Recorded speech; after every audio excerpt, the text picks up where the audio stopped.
Mesdames, Mesdemoiselles et Messieurs, bonjour. Mesdames, Mesdemoiselles et Messieurs, bonjour. L'heure est grave, mais l'heure est aussi solennelle. L'heure est grave, mais l'heure est aussi solennelle. C'est pourquoi vous et moi, nous allons écouter ce qui fait la fierté des Ivoiriens.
Mes chers compatriotes,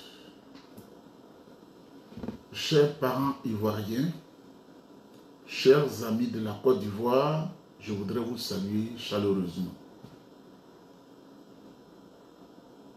La Côte d'Ivoire, selon sa constitution, doit organiser des élections chaque 5 ans. Mais ce que nous constatons, les élections de 1995 pour nos enfants qui ne sont pas nés ont été émaillées de violences graves.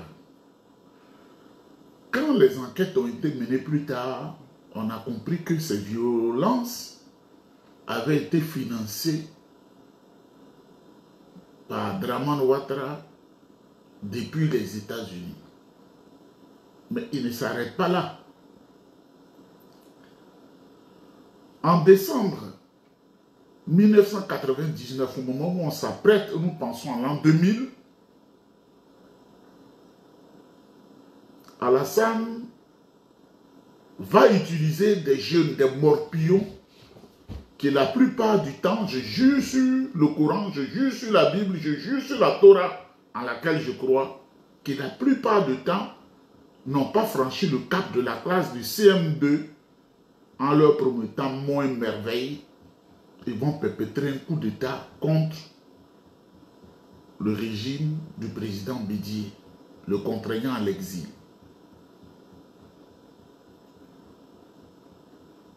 Il va pousser Guy Robert à prendre le pouvoir en Côte d'Ivoire et tenter par la suite d'assassiner Guy Robert avec des affaires de complot de chat noir. Alassane, c'est le mal. C'est pourquoi, à ce niveau, je voudrais dire aux jeunes, il ne faut pas être trop pressé. Quand vous arrivez en Occident ici, là, ils approchent. Toutes les loges diaboliques sont ici. On te propose, tu vas voir ça, tu vas voir ça, on va faire ça, on va faire ça. Quand tu es emprisonné, tu deviens comme le dromadaire qui se dribble lui-même à Alassane Ouattara. Quand en 2000, le président Laurent Gbagbo prend le pouvoir, 3 mois seulement ont suffi à Alassane Ouattara pour préparer le complot de la Mercedes noire. Elle a manqué son coup. Ces jeunes voyous qui à peine savent s'exprimer dans la langue française, moi je parle 5 langues. 5. Je parle 5 langues. On dit il parle de lui, mais c'est-à-dire que je suis fier tellement de moi, je parle 5 langues étrangères. En 2002, Alassane va envoyer des godillots, des gens qui ont été naturellement maudits pour s'attaquer à la Côte d'Ivoire, tuer les gens, éventrer des gens, violant des femmes, détruisant les biens des gens, des personnes. Il a fatigué le président Laurent Gbagbo jusqu'à ce qu'on lui dise qu'il peut être candidat exceptionnel. C'est-à-dire une seule fois. Il ne se contente pas de cela. Nous avons tous vu ce qui s'est passé en 2011. C'est un sataniste. C'est un luciférien. C'est un reptilien. C'est-à-dire lui-même, là, tout l'argent qu'il est en lui-même, il n'est pas fier. Et il continue de verser le sang des Ivoiriens. Il continue de malmener les Ivoiriens. En 2020, vous avez vu ce qu'il a fait avec Touré Apollo. Ils ont massacré, ils ont coupé la tête du jeune Toussaint, Kofi Toussaint. Et ils ont joué au ballon avec. Parce qu'Alassane Ouattara ne sait pas mettre des bourses à l'université. Il n'y a plus de petites bourses, comme on en recevait dans les collèges et les lycées, au temps du président Fouboyer, au temps du président Bédier, et même au temps du président Laurent Gbagbo. Alassane Ouattara, c'est tuer les Ivoiriens comme s'il prenait une revanche. Tuer les Ivoiriens pour faire plaisir à son maître le Satan. En 2025, comme il avait déjà préparé son plan, il a demandé à Touré Apollo, qui a été atteint par l'âge pour aller à la retraite depuis plus de 10 ans, il l'a maintenu à la tête des États. C'est aussi le rattrapeur de la gendarmerie, du commandement de la gendarmerie, pour massacrer les Ivoiriens. Et cela se passe sous nos yeux. Mesdames, Mesdemoiselles et Messieurs, Alassane doit être chassé. Pour ceux qui ne peuvent pas prononcer, Alassane doit être chassé. Alassane doit être chassé. Alassane doit être chassé. Il tue les Ivoiriens. Sans ménagement. Que peut-on retenir d'un vil individu qui a plus de 83 ans? Parce qu'en réalité, il est passé par l'école coranique selon ce que des autorités puissantes du Burkina m'ont dit dans des enquêtes dans son village à Noumdara. Ça veut dire le village des forgerons. C'est le village centre qui est Saint-Dou, à Noumdara, où il est né.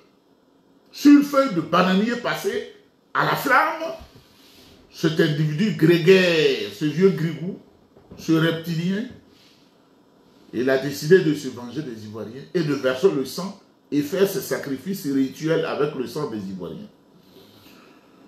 Mesdames, Mesdemoiselles et Messieurs, ce qu'on peut faire, c'est de chasser Dramane Ouattara. Il n'y a pas un autre plan.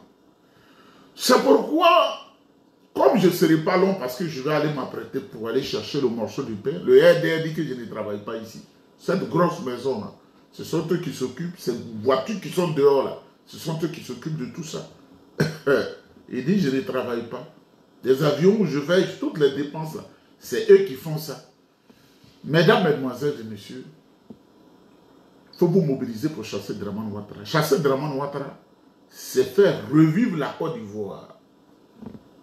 Vous voyez comme notre hymne national, vous voyez comment c'est beau d'entendre que nous revenions aux fondamentaux de la République. Pour que le pain républicain soit partagé équitablement et de manière impartiale entre les Ivoiriens et même nos frères qui sont venus d'ailleurs pour chercher leur morceau de pain. Parce que nous aussi, nos enfants, nos soeurs, nos frères, nos tantes sont aussi dans d'autres pays. Donc on ne peut pas dire que ce sont les Ivoiriens seuls qui méritent de vivre en Côte d'Ivoire. Non, on n'en sait pas ça. Moi-même, je suis venu ici, je me suis intégré. Et aujourd'hui, je suis citoyen d'ici, à part entière.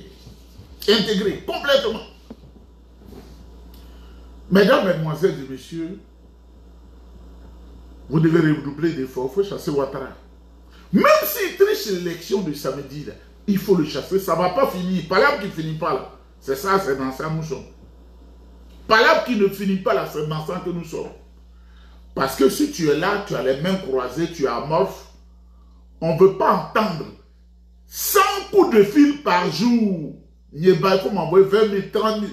Je n'en ai pas. Et je ne le ferai plus. La seule chose que je vais faire, si je dois donner de l'argent, je me déplace en Israël, je vais donner au rabbin. Écoutez-moi. Si je me déplace à Fatima, je vais donner de l'argent. Si je me déplace à Lourdes, où j'étais la fois dernière, Lourdes pour les chrétiens qui savent, Lourdes ou la Vierge Marie à Paris, comment on appelle, Bernadette, je vais donner l'argent aux hommes de Dieu pour prier pour moi. Mais un être humain, je ne vais plus le faire parce que vous prenez le plaisir dans la souffrance. Et vous devez rester dans la souffrance en embrassant, en faisant un tour au dromadaire Draman Ouattara. Non au 4e mandat. Maintenant, ce que je vais vous dire, la politique c'est un art. La politique c'est une école. Le président Foubani le disait, le président Gbagbo l'a dit, et le président Jacques Chirac l'a dit. On ne se lève pas pour s'improviser politicien, c'est un art. On t'apprend à être tacticien. On t'apprend à avoir un discours que tout le monde ne doit pas comprendre d'un coup.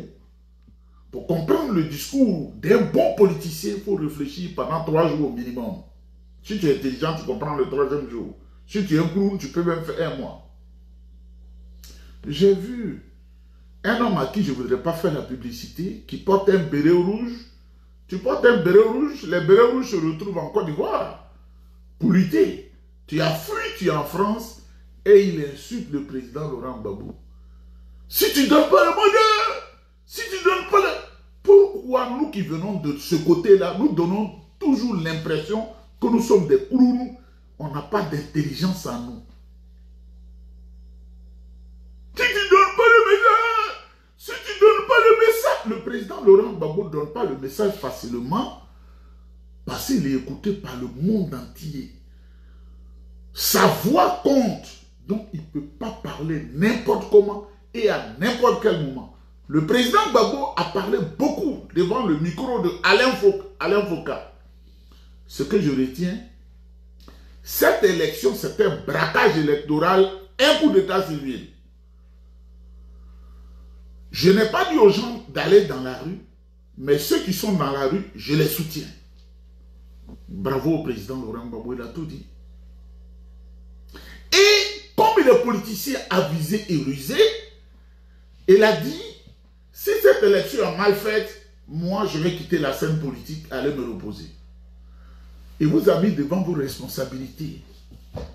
Il vous dit, l'âge que j'ai, il a même dit, hein, j'ai 80 ans, j'ai tout eu, j'ai eu la gloire terrestre et il est en train de chercher la gloire céleste.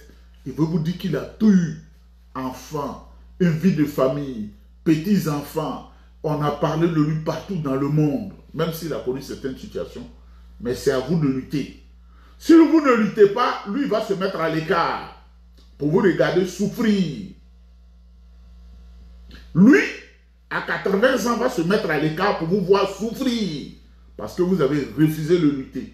Et que lui, il a commencé à lutter à partir de 18 ans contre le président Foubani, mon mentor, notre patron. C'est ce qu'il vous a dit. C'est un braquage électoral. Quand on parle d'un braquage, est-ce que c'est une bonne chose? On dit qu'ils ont braqué la banque, ils ont braqué la boutique, ils ont braqué un magasin. Un braquage, c'est-à-dire opérer hors la loi. À la SAM, c'est un hors la loi. C'est un coup d'État. Toutes les figures significatives de l'opposition ne sont pas dans le jeu. C'est un coup d'État. C'est un forcing dont le président Laurent Gbagbo te met face à sa responsabilité. Voici le discours qu'il a donné. Et ce voyou qui est en France, qui porte le béret renversé et qui dit, si tu ne donnes pas le mandat, c'est ça on lui dit. Moi, on a commencé à m'initier à la politique à 18 ans. J'étais au milieu des aînés là, qui dirigeaient le pays. Quand on fait ça, ça devient ça. Quand on fait ça, ça ne devient pas ça forcément. J'ai entendu beaucoup de choses que je témoignerai un jour devant Dieu, mais on ne dit pas tout. Mesdames, Mesdemoiselles et Messieurs, dans le même sens, une semaine avant le président Laurent Gbagbo, mon chef, le président Tidjane Thiam, vous a dit la semaine dans laquelle nous sommes, c'est une semaine décisive. Parce que vous savez, j'ai voulu faire une vidéo pour rendre hommage à Pulchéri Balé, mais elle a fait une erreur tactique. C'est vrai qu'elle a société civile, mais elle ne doit pas être émotive, elle ne doit pas être émotive. Et parce que la politique là, c'est complexe. Le président Tidjane Thiam, c'est un homme brave. Ses collaborateurs, ce sont des gens braves. Ce sont des gens convaincus. Mais je dis à Pulchéri Balé, les gens du PDCI qu'elle voit là, ce sont eux qui ont construit le pays. C'est des très grands tacticiens. Frapper en faisant comme on n'a pas frappé. C'est une coordination des actions au sein du PDCI-RDA. Le PDCI ne se désolidarise pas des manifestants. Mais le PDCI est regardé aussi à l'extérieur par des institutions et le PDCI veut donner une image que si on prend le pouvoir, nous n'allons sacrifier personne dans le pays, nous ne tuons personne, nous ne sommes pas un parti violent. Mais dans le discours du ministre Yapo Calix, il n'a pas dit quitter les rues. Et je parlais en détail. Il n'a pas dit aux jeunes quittez les rues, on ne vous veut pas dans les rues. Il dit le PDCI n'est pas un parti violent.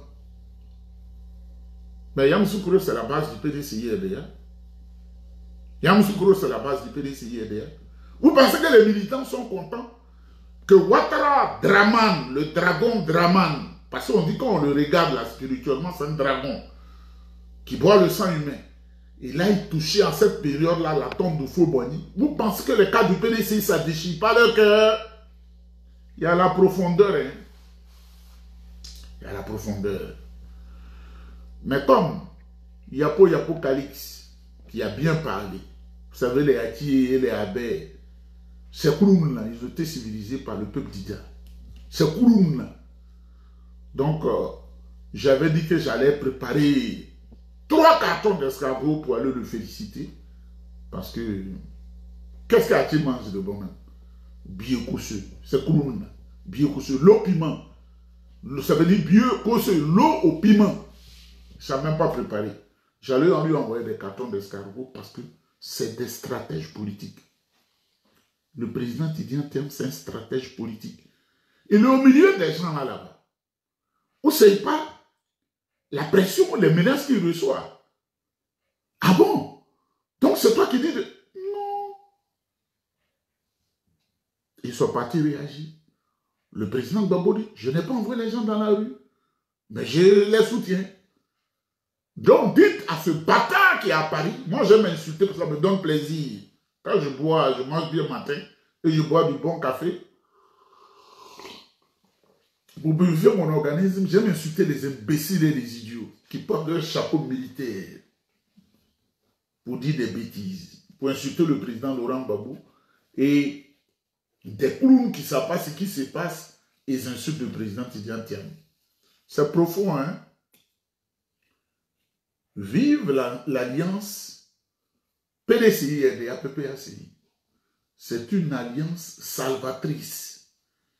Mesdames, mesdemoiselles et messieurs, notre pays est en souffrance.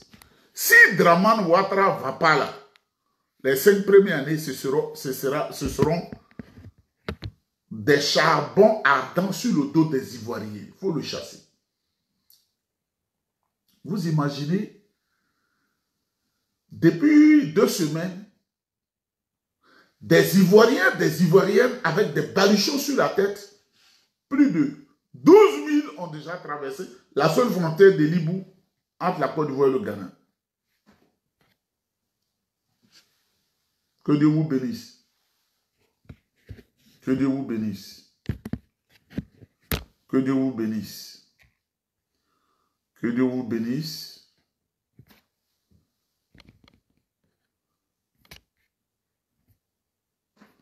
Que Dieu vous bénisse. Je fais ma manipulation.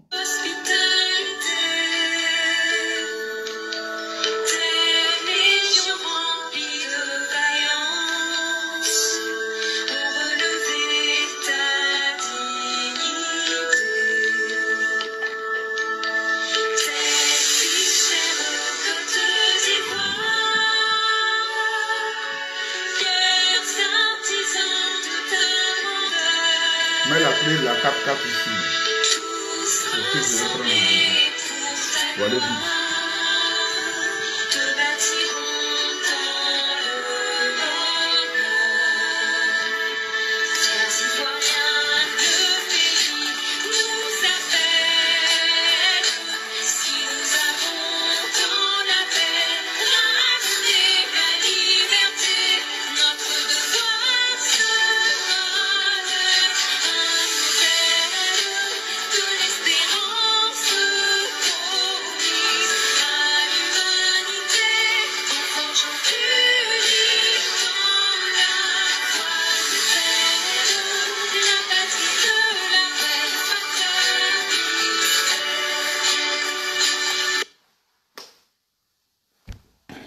Donne un rendez-vous. Il sera assis à terre et puis on va lui donner des problèmes.